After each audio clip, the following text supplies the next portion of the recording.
주한미군 감축 옵션을 구체화하고 있다는 월스트리트 저널 보도와 관련해 미 안팎에서 바람직한 결정이 아니다라는 비판이 속속 제기되고 있습니다. 미국 전문가들은 철군 비용을 고려할 때 얻는 것보다 잃는 게 더 많은 선택이라고 지적하고 있으며, 동북아 국가들은 한국의 분담금을 높이기 위한 협상용 전략이라고 분석하는데요. 데이비드 맥스웰 민주주의 수호재단 선임 연구원은 지난 19일 미 군사 전문 매체 밀리터리 타임스에 기고한 글에서 주한미군 감축 방침을 소탐대실이라고 평가했습니다. 29,500명의 병력과 그들의 부양가족, 군장비 등을 한반도 밖으로 옮기는 데 필요한 시간과 노력 등을 고려할 때 이 결정이 미국에 실질적인 이익을 제공하는지 의문이라는 얘기인데요. 맥스웰 연구원은 한국 내 장비를 부산항으로 옮겨 미국으로 반송하는 작업에 수개월을 쓸 것이며 70년간 기지를 운영해 오면서 생긴 환경 영향을 완화하기 위한 비용도 필요하다고 꼬집었습니다.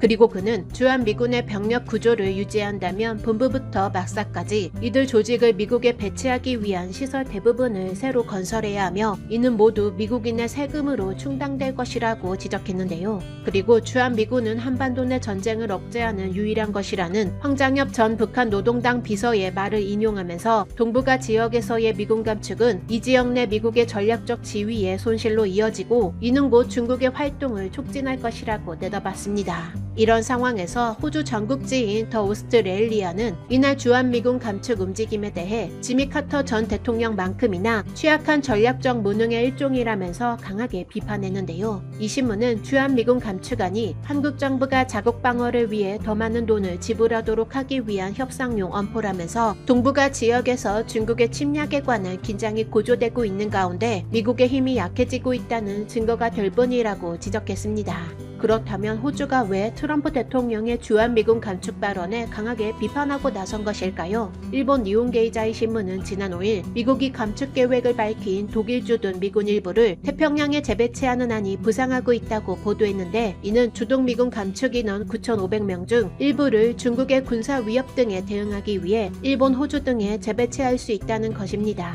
즉 주동미군뿐만 아니라 주한미군까지 감축되면 호주는 감축되는 인원들을 감당해야 하는 상황에 처해질 수 있기에 트럼프 대통령의 발언을 비판할 수밖에 없는 상황인데요. 이런 상황에서 볼턴 전 미국 백악관 국가안보보좌관도 지난 19일 트럼프 행정부의 주한미군 감축 움직임을 비판했습니다. 볼턴 전 보좌관은 이날 트위터에 한국에서 미군 철수라는 제목의 월스트리트 저널 사설을 링크하며 철수하는 미국은 다시 위대해질 수 없다고 비판했는데요. 그러면서 그는 한국과 독일에서의 병력을 철수하는 것은 독재정부의 잘못된 메시지를 보내는 것이자 가까운 동맹국을 버리는 일이라고 지적했습니다. 이처럼 미국 안팎에서 주한미군 철수 반대 움직임을 보이는 가운데 일본 매체들은 한국의 발밑에도 못 미친다며 자국을 비판하고 나서 일본 열도가 멘붕에 빠졌는데요. 현재 일본에서 확진자가 급격히 확산하자 자국 언론들도 정부의 대응 체계에 문제점이 있다고 지적한 것입니다. 일본 매체인 재팬 비즈니스 프레스는 지난 20일 한국의 발밑에도 못 미치는 일본의 대책이라는 제목의 기사를 통해 일본의 대응과 방역 체계의 허술함을 꼬집었는데요. 이날 기준 도쿄에서 발생한 신규 확진자는 168명으로 도쿄는 12일 연속 100명대를 넘어섰습니다. 지난 5월 25일 긴급사태 해제 이후 진정세를 보였지만 전국 47개 도도부현 간의 이동 자제 요청을 완화한 지 1개월 만에 확진자가 급등한 사태를 맞이한 것인데요. 일본 정부는 경기활동 촉진과 방역을 병행하겠다고 밝혔지만 유흥가를 중심으로 확진자가 급격히 확산하는 추세를 보이자 뒤늦게 단속에 나설 움직임을 보이고 있습니다. 유흥업소가 감염 확산 방지를 위한 대책을 제대로 이행하고 있는지 확인하기 위해 풍속영업법에 근거해 경찰이 업소를 방문해 확인하도록 한다는 방침인데요. 그러나 이 같은 확산세를 막기 위해서는 확진자 급증 사태를 더 세분화해 대응할 필요가 있다는 지적이 나오고 있습니다. 재팬 비즈니스 프레스는 보도를 통해 우선 도쿄의 검사 수가 너무 적은데 그 배경에는 도쿄올림픽 개최를 염두에 둔 정치적인 판단이 있었을 것이라며, 이 때문에 의료 붕괴를 우려해 확보된 병상수 이상으로 확진자를 발표하지 않는 속셈이 있는 것 같다고 비판했는데요. 매체는 모든 국민을 대상으로 항체 검사를 실시해 현재 일본이 어떤 상태인지 제대로 파악해야 한다고 지적했습니다.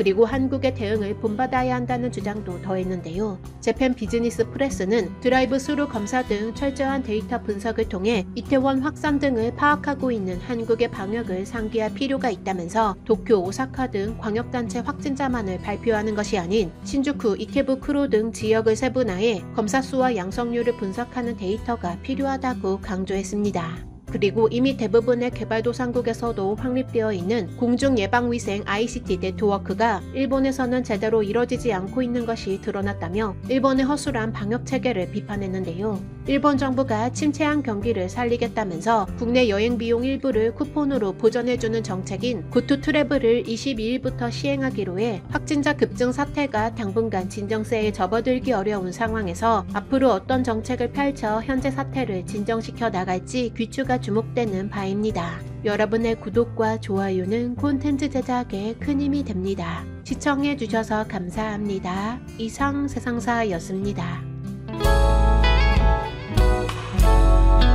일본은 한국 산업의 중추신경과 다름없는 반도체 산업을 괴멸시키고자 수출 규제를 자행했습니다.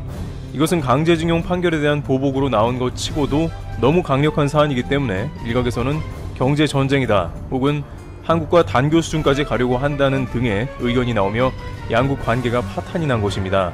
아베 내각의 의도에 따라 2000년대 들어 한일 관계 사상 가장 강력한 정책을 주도한 것이 이 경산성입니다. 그런데 바로 한국의 삼성과 협력해야 한다는 의견을 내부적으로 내고 있어 귀를 의심케 하고 있는 것이죠. 요미우리 신문에 따르면 일본 정부는 반도체 완성품을 만드는 외국 업체를 자국에 유치하기로 방침을 정하고 공장 건설 등에 필요한 자금을 지원하는 방안을 조율 중이라고 보도했습니다.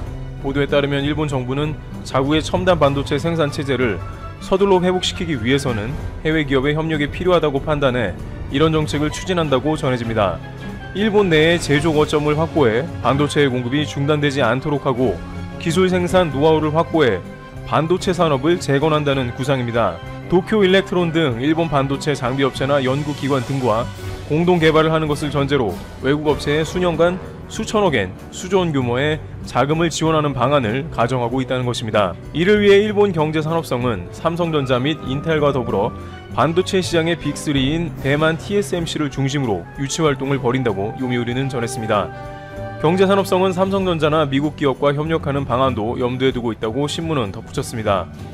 한국의 수출 규제를 자행하면서 그 목표는 삼성이라 했던 일본의 경산성이 지금 무슨 이야기를 하고 있냐는 것이죠. 업계에서는 결국 일본의 수출 규제는 자연스럽게 무용지물이 되어가고 있다는 결론을 내고 있습니다. 일본 당국도 이미 사실상 수출 규제가 더 이상은 반도체 분야에서는 의미 없게 됐다고 인정하는 것이죠. 일본의 일부 업체는 이미 한국에 법인을 차려놓고 한국 회사로 다시 태어나 한국의 물품을 공급하려 합니다. 일본 회사이지만 삼성과 하이닉스의 주요 소재를 공급하는 게 가장 중요한 일이니까 정체성은 상관이 없는 것입니다. 이 업체들이 생산하는 것은 모두 한국의 GDP로 들어갑니다. 또한 수출 규제를 일본이 한다고 하지만 여전히 일본에서 많은 소재 부품들이 한국으로 수출되고 있습니다. 경산성에서 제대로 관리를 하는지도 의문입니다. 또한 일본은 반도체 제조 장치나 재료 분야에서는 전문성을 키웠고 경쟁력 있는 업체가 다수 있으나 완성품 시장에서는 열세를 면하지 못하고 있는 것도 삼성과 협력을 논하고 있는 주요 이유라고 전해집니다. 그럼 일본에서 삼성이 완제품이나 패키지 제품에 대해 강력한 것을 모르고 수출 규제를 했냐는 질문이 생기는데요. 일본 당국은 당연히 알고 있으면서도 그냥 수출 규제를 밀어붙였다고 전해지고 있습니다. 이와 관련해서 일본 반도체 분야 전문가들이 절대 수출 규제는 안 된다고 경고를 했지만 자민당의 보수파 의원을 비롯해서 아베 총리 중심의 일본 내각은 우선 한국의 반도체를 무너뜨릴 정도의 위협을 가해 경고를 하자고 나온 겁니다. 한국에 혼쭐을 내줘야 다시는 일본에 달려들지 않는다. 그러므로 아킬레스건을 건드리자는 취지였던 것입니다. 여기에 TSMC가 미국 텍사스 등으로 이전의 움직임을 보이고 반도체 회사들이 글로벌 흐름에 따라 합종 연횡이 이어지자 일본도 가만히 보고 있을 수는 없다는 의견이 나오면서 그렇다면 일본 돈이라도 퍼부어서 유치해보자는 것입니다. 코로나 이후 비대면 산업의 규모가 점점 커지고 5G 관련 각종 모바일 산업의 발달로 반도체 시장의 파이는 커가는데 일본은 그 가운데 설 자리가 점점 없어지며 반도체 주요 물자와 같은 소재 산업도 갈수록 추월당하기 때문입니다. 그러나 이러한 일본의 반도체 공장 유치는 일본이 자금을 대더라도 현실적인 문제로 쉽지 않을 것으로 보입니다.